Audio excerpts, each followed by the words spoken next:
Hi friends, welcome to my channel. வாங்க இன்றைக்கி நம்ம இந்த வெள்ளரிக்காய் வச்சு தான் ஹல்வா பண்ண போகிறோம். வாங்க சூப்பரான ஹல்வா ரெடி பண்ணிடலாம். இதுக்கு நான் ஒரு 1/2 கிலோ வெள்ளரிக்காய் வாங்கியிருக்கேன். அதை நல்லா தண்ணியில் கழுவிட்டு இந்த மாதிரி தோல் நீக்கிக்கோங்க. எல்லாத்தையுமே நல்லா தோல் நீக்கி தனியாக எடுத்து வச்சுக்கலாம். பாருங்கள், அவ்வளோ டேஸ்டியான ஹல்வா நம்ம வீட்டிலே செய்யலாம். பேக்கரிகள்லாம் கிடைச்சிச்சு. நான் சாப்பிட்டு பார்த்துட்டு தான் சரி அதே மாதிரி நம்மளும் ட்ரை பண்ணலாம்.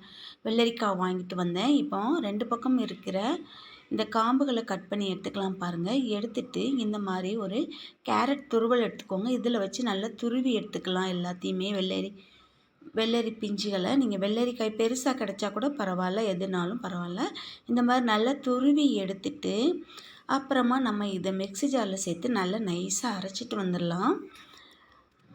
இப்போ இதில் நான் ஒரு 3 டீஸ்பூன் அளவுக்கு வெள்ளரி விதை எடுத்துருக்கேன். அதை அடுப்பத்தை வச்சு கடாய் வச்சு நல்லா வறுத்து தனியாக எடுத்து வச்சுக்கோங்க. இதுக்கு ஒரு 1/4 கிலோ சுகர் எடுத்திருக்கேன். சீனி எடுத்திருக்கேன் 250 கிராம் சீனி, 3 டீஸ்பூன் அளவுக்கு கார்ன்ஃப்ளவர் மாவு, அதில் கொஞ்சம் தண்ணி சேர்த்து கலக்கி தனியாக எடுத்து வச்சுக்கோங்க. நம்ம வெள்ளரி ஹல்வா பண்ணுறதுக்கு தேவையான பொருட்கள் ஒரு 4-5 ஏலக்காய் நல்ல பவுடராக நுணுக்கி தனியாக எடுத்து வச்சுக்கோங்க. இப்போ மிக்ஸி ஜாரில் நம்ம வெள்ளரி துருவினதெல்லாம் சேர்த்துக்கலாம். பாருங்கள், வெள்ளரிக்காய் துருவலை சேர்த்துட்டு நல்லா நைஸாக அரைச்சிட்டு வந்துடலாம்.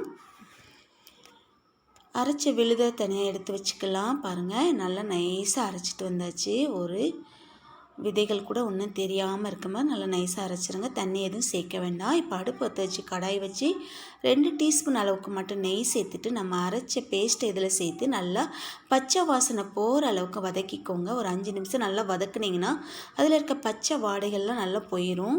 இப்போ நம்ம எடுத்து வச்சுருக்க சுகரை இது கூட சேர்த்துக்கலாம். கொஞ்சம் கொஞ்சமாக சேர்த்து மிக்ஸ் பண்ணி கொடுத்துக்கோங்க.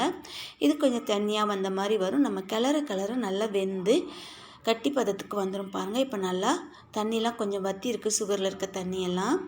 இப்போ நம்ம கலக்கி வச்சுருக்க கார்ன்ஃப்ளவர் மாவை ஒரு தடவை நல்லா கலக்கி விட்டுட்டு இது கூட சேர்த்துட்டு நல்லா மிக்ஸ் பண்ணி கொடுங்க, கட்டிகள் விழாமல். இப்போ இது கூட 4 ஏலக்காய் நல்லா நுணுக்கி வச்சுருந்தேன், அதையும் சேர்த்துட்டு நல்லா மிக்ஸ் பண்ணி கொடுத்துட்டு கொஞ்சமாக ஃபுட் கலர் சேர்த்துக்கோங்க. க்ரீன் கலர் சேர்த்துருக்கேன். இது உங்களுக்கு வேணும்னா சேர்த்துக்கோங்க, இல்லைனா நம்ம அப்படியே கூட பண்ணலாம். நான் வீடியோக்காண்டி கலர்ஃபுல்லாக தெரியும்ல, அதற்காண்டி மட்டும் கொஞ்சமாக 2 சொட்டு சேர்த்து கிண்டியிருக்கேன். இப்போ நல்லா கிளறி கொடுத்துக்கோங்க. இப்போ நெய் தடவின இந்த மாதிரி ட்ரை எடுத்துக்கோங்க. இதில் கொஞ்சம் வெள்ளரி விதைகளை தூவிட்டு நம்ம அல்வா இலையும் கொஞ்சம் வெள்ளரி விதைகளை சேர்த்துக்கலாம். இதில் ஒரு 2 டீஸ்பூன் அளவு சேர்த்துருக்கேன். அந்த பிளேட்டில் 1 டீஸ்பூன் அளவு சேர்த்துருக்கேன் அந்த ட்ரையில்.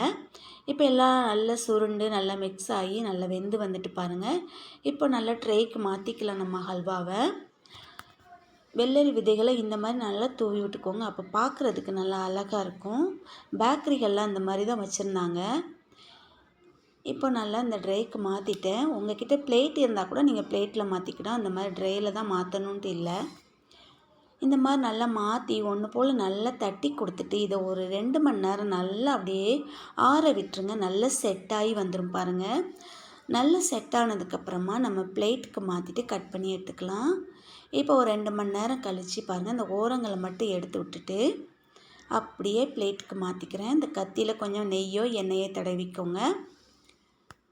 பாருங்கள், சூப்பரான ஹல்வா ரெடி ஆகிட்டு இந்த பிளேட்டுக்கு நல்லா மாற்றிட்டு எடுத்துக்கலாம். பாருங்கள், அவ்வளோ டேஸ்டியாக நல்லா கலர்ஃபுல்லாக இருந்துச்சு, வெள்ளரி மணத்தோடு. இப்போ பாருங்கள், சூப்பராக வந்துட்டு பாருங்கள், நல்லா செட் ஆகி இதை நம்ம கத்தியில் கொஞ்சம் நெய்யோ எண்ணெயோ தடவிட்டு நமக்கு தேவையான சைஸில் பீஸ் போட்டு எடுத்துக்கலாம். இந்த மாதிரி கட் பண்ணி எடுத்துக்கோங்க. சூப்பரான டேஸ்டியான வெள்ளரி அல்வா ரெடி ஆயிடுச்சு. இந்த வீடியோ உங்களுக்கு பிடிச்சிருந்தா லைக் பண்ணுங்கள், ஷேர் பண்ணுங்கள், சப்ஸ்கிரைப் பண்ணுங்கள், பெல் ஐக்கானை டச் பண்ணுங்கள். என்னோடய வீடியோக்கெல்லாம் உங்களுக்கு நோட்டிஃபிகேஷனாக வரும். பாருங்கள், சூப்பரான வெள்ளரிக்காய் அல்வா ரெடி, வெள்ளரி பிஞ்சு அல்வா. ஓகே, பாய், தேங்க்யூ.